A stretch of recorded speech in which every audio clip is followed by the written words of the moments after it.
All right, so these are the video notes for rate of change from a table. You may remember rate of change from Algebra 1. Rate of change is basically just means slope, and there's a formula that comes with it. But really, it's just a change in one variable. We usually use y divided by the change of another variable. We usually use x.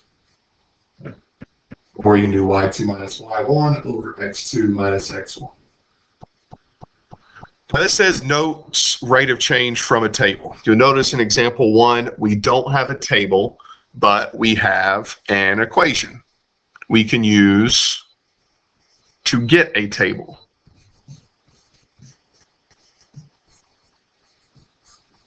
To determine what values we want to put in for the table really is determined by what type of questions they ask us here. So we've got a skyrocket problem. It's shot into the air. We've got t is time in seconds. H is height in feet. Question 1 says determine the rate of change in the height of the object from 1 to 3 seconds. So there's a couple different ways we can do this. One, and what I would probably advise, is doing this in your calculator. Reset the calculator's memory if you need to. Second plus 712 will do that for you. Either way, you're going to need a calculator. You can either use the graphing part, or you just may need the arithmetic part of it, since these are pretty big numbers. So we're going to type it in, and let's just go ahead and look at the graph and see if anything shows up. It may not. No, we'll probably have to adjust the window, and we haven't talked a lot about that. So instead, let's just look at the table. So second graph to look at our table. So they want to know what is the rate of change from 1 to 3 seconds. So what we need to do is we need to find the height first at 1 second. Now, if we look over our table, at 1 second, the rocket is 114 feet in the air. And then at 3 seconds, has it gone up and down? It has gone up to 242 feet. So right off the bat, that tells me this rate of change is going to be a positive number. So to do this, we are just going to use this formula right here. We're going to subtract the y values and divide it by the rate of change of the x values. That's just 128 divided by 2,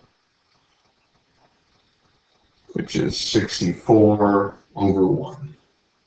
So let's write the rate of change in a way that makes sense in the context for this problem.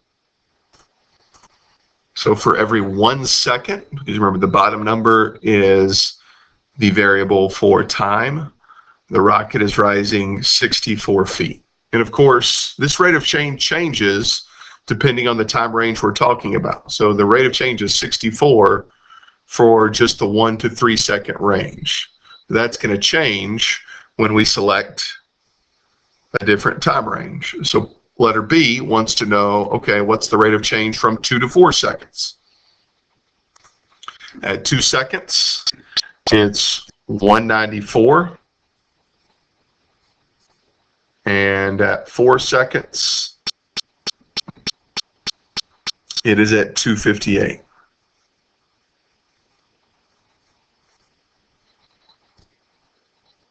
So to find the rate of change, we're going to go back to using that formula. We're going to subtract the y's, subtract the heights, and divide that by the time in seconds.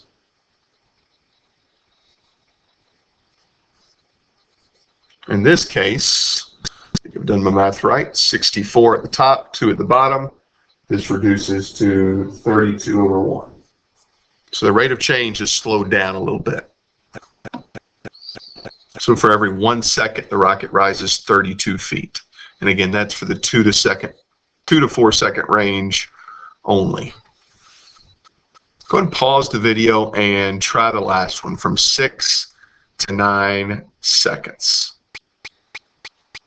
So those are the two ordered pairs. So you first off should know that this rate of change is going to be negative because it's going downhill. And it's also it's flawed a little bit because the rocket's flight path does not exist at 9 seconds because it can't be negative 142 feet in the air. This will just give us an approximation of how the rocket's going to finish off in this problem. So I'm going to subtract the y's and then divide that by subtracting the x's.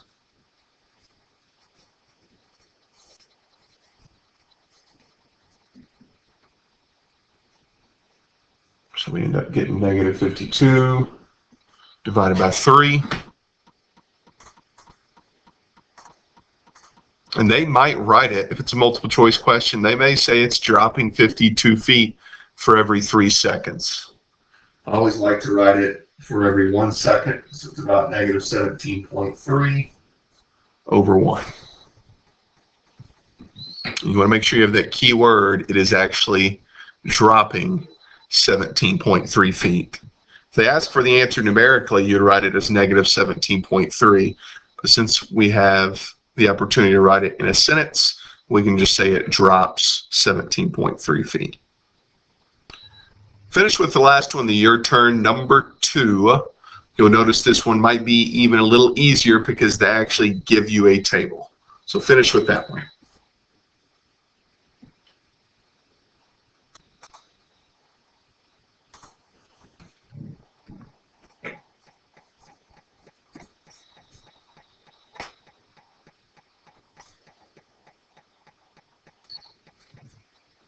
All right, so here's the answers to the next problem, the last problem. Just a couple things of note. Of course, to get the 21.6 right here, you actually had to substitute 4 in to the equation. They gave you an equation. If you notice, if you read through the problem at the beginning, they give you that equation. You could have typed that into y equals and looked at the table, or you could have done what I did over here on the left-hand side of the screen, plugged in positive 4t, and that's where I got the 21.6. The second thing, and this doesn't really matter the way you set up this slope formula, you could have reversed those two numbers, but if you reversed those two numbers, you should have also reversed those two. But either way, you should have got negative 29.4 as your answer there.